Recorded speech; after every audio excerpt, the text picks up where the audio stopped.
Mana meni xotinim bitta bolali bo'lganimizcha urushib qolsak ketaman derdi. Hozir 4 ta bolamiz bor, ketavering deyapti. 5-6 ta tug'sa o'zingni haydab borar ekan-ey. Boring ketavering, uy-joy hamma narsa meniki. Boring ketavering dedi. Yomon xijolat bo'lib ketaman ba'zida.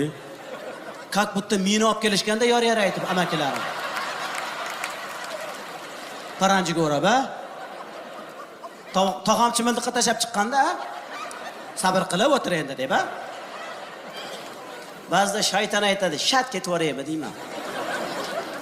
Lekin o'ylab qolamiz-da, ota-onam oldiga nima deb boraman? Sizlar kulyapsizlar, u chiqqan yigit chig'roqdan tashqarida. Ota-onam tushunadi, boqib katta qilgan. Mahalla ko'y nima deydi? Palonchini o'g'li qaytib kelibdi degan gap. Yomon gap bu.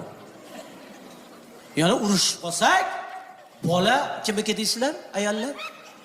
Bola kimniki? Sizlarniki. Nima biz armiyadamidik? Meni kechirasizlar-ku ayollar. Bola erniki, erkakniki isbotlab beraman hozir. Cho'ttamizlar erkaklar? Isbotlab beraymi? Bola bizniki. Bankomatga plastik karta solasiz, ha? Pul tushadi. O'sha pul kimniki?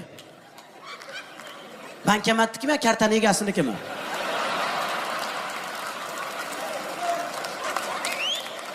Kimniki? Aka siz ayting.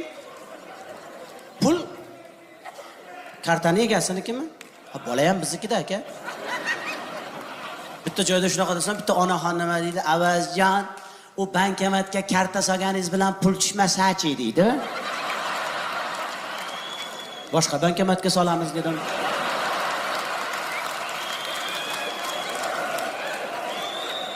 Endi xalq banki ishlamasa, milliy bank ishlaydi. Ipoteka bank bor, bank ko'p-ku. Menga uylanib boy bo'ldingiz. Menga uylanganingizda hech narsangiz yo'q edi. Ha, u paytda o'zim ham shunaqa edim-da, yosh bola edim. Omadim kelmaganida hali. Sekin-sekin tan oling. Menga uylanganingiz uchun bo'ldi. Tan oling. Biz o'qiganimiz, ishlaganimiz, mehnat qilganimizdan emas ekan erkaklar. Uylangandan ekan hammasi. Xotindan ekan.